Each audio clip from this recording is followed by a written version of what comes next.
What up, world? It's your boy Be Easy 215, No Easy Outlet, the podcast. Yeah, we back. We about to chew on some of the fat in this Eagles talk. We about to chew on some of the fat of the AJ Brown interview. Dang there probably could have been T.O. working out on the front lawn interview. That's just a joke. I don't think AJ's a diva like that. Just making a little jokey joke light in the mood. You feel me?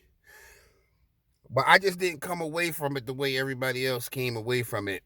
I've seen a lot of content creators and news reporters, and I've listened to WIP, and everybody is making it seem like AJ Brown coming out and talking was the holy grail, the saving grace. The season's back in order because AJ spoke today. I disagree. I disagree wholeheartedly. Somebody in the comments or anywhere take the time to tell me what AJ talking yesterday did for the state of the Eagles. I mean, it might have did something for the fan base.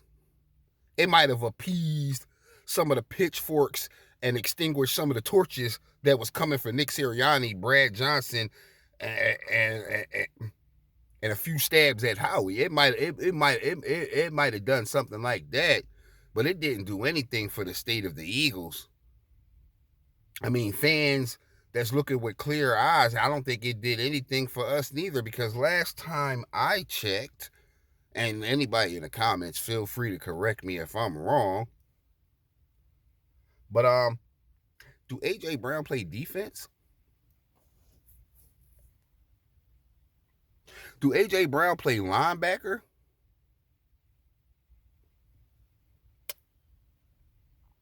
Do AJ Brown rush the passer? Is he gonna get a sack?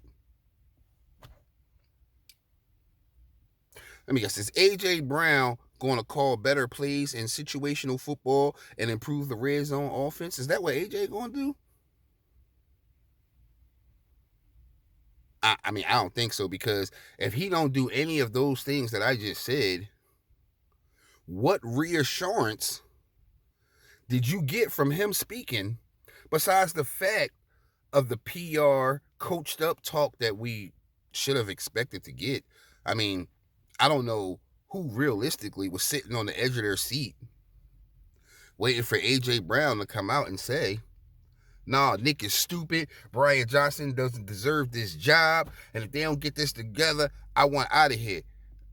I don't know if that's what we were expecting him to say, but I mean, I pretty much got everything that I knew was going to happen after 2 games of not speaking, and the way it was being portrayed. There's no doubt that whoever's in charge of the players and does that was going to get with AJ conventionally, rather it was a secret incentive check, whatever they had to do, and get him on board to say what they needed him to say. So I don't know what fans was expecting to get really from this AJ interview.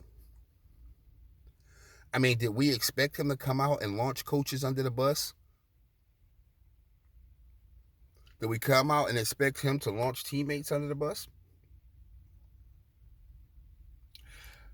Did we expect him to come out and voice the fact that he was as frustrated as us? I mean, yeah, that was obvious to see. So, I mean, I don't know what you expected to get from that. And I mean, they kind of did launch coaches under the bus inadvertently by saying him and Jalen in Seattle decided they was going to do their own thing on the last play. Obviously, there was a call that came in, and clearly you got the call because y'all was in the huddle. You don't break the huddle until you call the play. So they heard the play, didn't like the play, and decided we ain't doing that. So that still supports everything that everybody said. And then he went on to say, like, if one player goes left when everybody's supposed to go right, one player throws the whole play off is dead. If one player misses a block, I think he said that like 2 or 3 times. So he didn't name who the player who missed the block. So you launch somebody on the offensive line or a running back or something. You just toss somebody under the bus. We don't know who you talking about, but they know who you talking about. So I just didn't get what everybody else got from the AJ Brown interview. Great guy, superstar. We need him here in Philly. Definitely not trying to run him out of town, but I'm just saying we got to stop putting stuff on people that don't belong. We giving coaches passes they didn't earn. We giving players praise for things that they do that they're supposed to do, where I mean, I just don't understand it. Like, if your quarterback goes out and throws 4 interceptions in the game and then leads the team down to get a field goal to win the game, the praise for me is minimum. You saved the game that you almost cost us. You don't get the same accolades as if it was like a back and forth and you pulled it out when you threw 4 interceptions and put us into danger in the first place. That's how I felt about the A.J. Brown interview. It was great. We got some good information from it. But to be honest, it's something that you started by not talking. So why are we praising you for talking when you put the burner and turned it from mid to high on the team by not speaking? And now we praising you for coming and turning it back down or turning it off when you did it. I mean, I don't know what everybody expected to get from there. I got a bunch of PR expected to be crap. Nothing really outside of that. Some inadvertent stuff by trying to be PR actually did say some things. Basically, like I said, they didn't believe in the play calling or the coach on the last play that he called in Seattle, so they decided to do their own thing. Like, we was out here in the streets or whatever, and you playing street ball, and it's like you drew it up in the sand because what you got, you didn't feel was going to work. Now, inadvertently, that might not seem like a shot to y'all, but that's a direct shot. These guys get paid millions of dollars, these coaches, and this is their job to design plays for situations that come up in it, and they put you in what they felt was a good position, and you said, nah, we ain't rocking with that. You have no idea what the hell you're doing. We're going to do our own thing. If it works, we praise it. It didn't, so it's under a microscope. But either way, the optics didn't change, whether it worked or it didn't. You didn't like what was called. You didn't agree with it. You went off script. You defied the coach, and you did your own thing. That doesn't happen when players believe in the coach, in the system. That's just reality. You know what I mean? I'm glad he came out and spoke. I think because he is still fairly young, he's growing into, everybody's not born a leader. Sometimes you grow into a leader. So I feel like all the leader talk they give him is cool because he's still growing into the role. There's a lot that goes into the role, and I feel like A.J. Brown grew a little bit more today with the interview, stepping up to the plate, his own accountability. You see what I'm saying? So, and all of that I praise because he's growing. I hope he's here for a long time, and we're going to need a better A.J. going forward in the future.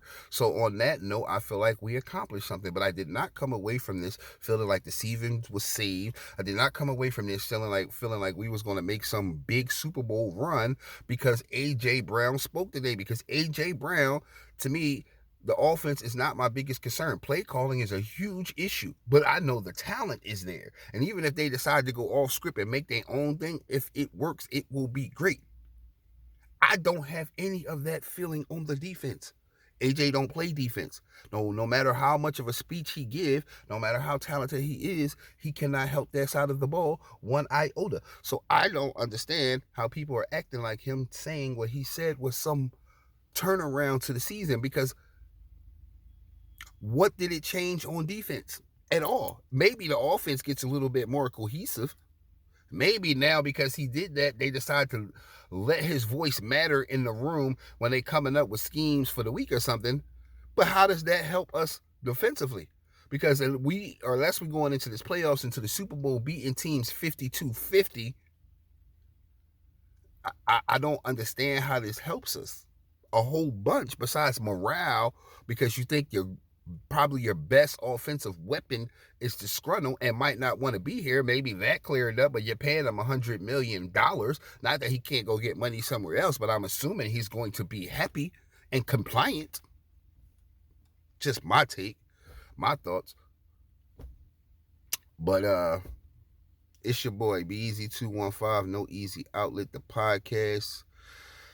Eagles Talk, Eagles Nation. We're gonna be all right, but we grasping at straws right now. We reaching for anything. We reaching to tear down at anything, and we reaching to build up off of anything right now. And I think we need to just pump the brakes and go with the flow and see what happened when the playoffs start. We become spoiled. It's number one seed. Everything got to come through Philly, or we scared. I remember I'm part of this fan base where all we cared about was getting in. Let us in. We'll go anywhere and play with anybody on any given Sunday, Saturday, or Monday, and we just going to rock like that. And for right now, that's the way it got to be. So I'm back in that mindset. It's your boy, Be Easy 215, No Easy Outlet, the podcast, you know?